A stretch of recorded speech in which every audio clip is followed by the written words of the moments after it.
Since malapit na ang lunchtime, isi-share ko sa inyo guys itong mga paborito kong ulam. Note, this is all Bicolano dishes, so lahat to may gata.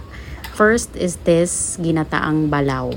Balaw in Bicol is a fermented shrimp. Yung mga shrimp na maliliit, yan.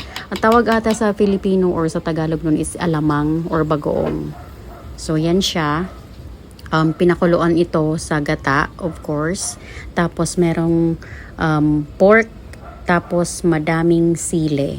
So, ganyan.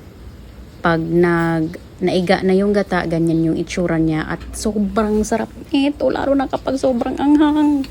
Mapapakanin ka talaga, kahit onting ulam mo lang, sobrang sarap na. Ayan. Yan. Next. OG na favorite ko, hands up, hands down, malunggay, ginataang malunggay. Again, may gata ulit ito. So, magpapakulo ka ng gata, tapos hihimayin mo yung malunggay. We call this kalunggay in Bicol. So, itong malunggay na yan, hinimay ko yan ng 2 hours. Yan lang ang tedious part sa pag may ulam ka mag-uulam ka ng malunggay. Talagang matrabaho. Dapat may katuwang ka or katulong ka maghihimay. Pero sobrang sarap nito, lalo na pag maanghang. Tapos bagong luto yung kanin. IB. Sa mga nagtatanong ng recipe niyan, hit me up. I will share the recipe. Never kong i-gatekeep itong favorite ulam ko. Yan, malunggay. Hi sa mga taga-Bicolano, mga taga-Bicol tabi iyan. Hi sa inyo nga amin. So ayan, kalunggay.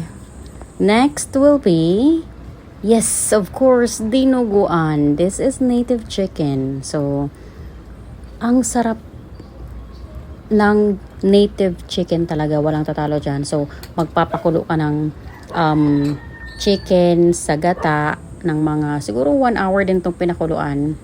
Almost. Tapos, may papaya. Yung hindi pa hinog na papaya. Tapos, ayan, gata, kalamansi, madaming sile, and look. Uy, ang sarap. Dinuguan to be. Ang sarap din. Favorite. Uy, I cannot. Sa inyo na po yung mga lutong pangmayaman dyan. Ganito po ang gustong-gusto kong ulam. Lalo na pag dyan niluto sa kahoy. Ay, ang sarap. Next is langka with lubi-lubi. And with sili, of course. So, yung common denominator natin dito is sili and then gata. And then, of course, niluto sa kahoy. So, ayan.